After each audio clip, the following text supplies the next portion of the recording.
雨季想去泰国旅行，有没有哪个海岛不下雨？ Hello， 我是呆呆。最近是毕业季，加上暑假快来了，我的评论区里关于泰国旅行的问题又多了起来。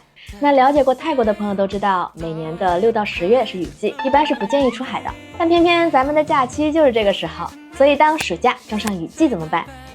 有一个海岛它不下雨，那就是苏梅岛。本视频仅是旅行攻略，我不是诈骗犯。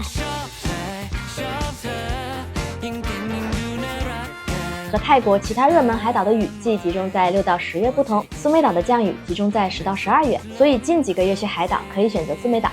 苏梅岛位于泰国湾，它的基础设施完备，岛上热门的海滩和商业区集中在东部和北部，其中查温海滩是岛上最方便的海滩，离机场更近，有成熟的商业区，餐厅酒店选择多，交通很方便。海滩沙质细软，天气好的话，海水颜色很漂亮，适合喜欢热闹的朋友。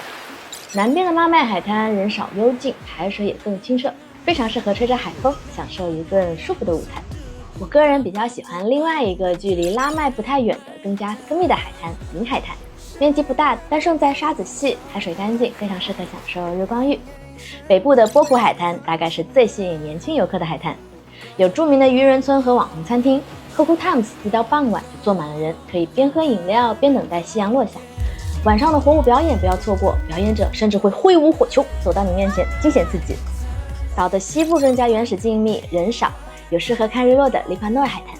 那怎么去苏梅岛呢？泰国目前仍然是免签，但今年入境泰国多了一个步骤，需要填写 TDAC 入境卡。现在国内直飞苏梅岛的航班非常少，一般需要在曼谷中转。另外一个更具性价比的方式呢，就是从曼谷乘坐车船联运的大巴换乘快艇抵达苏梅岛，码头有小巴可以送到酒店。在岛上的交通可以选择打车或者是租车。接下来是住宿，我们之前住在查温海滩的这个酒店，是泰式的独栋小别墅，很舒服，价格也不贵。我特意查了下最近的价格，没怎么涨价，大家可以看看。最后说一下跳岛游，苏梅岛附近有潜水圣地涛岛和有漂亮的人字海滩的南园岛，都很适合游玩。而著名的满月派对则是每个月在帕岸岛举行。避开满月派对的话，就是一个非常安静舒适的小岛。离苏梅岛最近的跳岛游还可以去 Rap 岛、丹岛、诸岛和安通海洋国家公园，大家就根据行程来安排。在泰国旅居的3年，我已经出过一系列关于泰国旅行路线、海岛选择以及每个海岛的详细攻略。想知道泰国哪个海岛最美，哪个海岛最好玩，可以去看一下这个25万人看过的选岛攻略哦。OK。